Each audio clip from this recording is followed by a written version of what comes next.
Sa nakikita ko po mga idol sa isang punong ito ay napakaraming bukol katulad ito.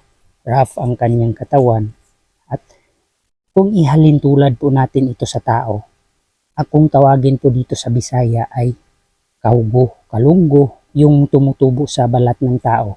Kahon na ito ay puno ng an-an or balinghasay tree. Ang isang uri ng bukol na ito mga idol, yung iba, sinasabi daw nila na pampaswerte daw sa buhay. Pero sa totoo po nito, ito ay isang gal o isang uri ng tumor na tumutubo sa balat ng kahoy. Habang siya ay lumalaki, unti-unti niyang dinidikitan ang wood po ng kahoy. Kaya po, ang wood ng kahoy sa tagal ng panahon, tumutubo rin na parang isang tumor. Sa loob po nito, wala itong peste, wala itong termite.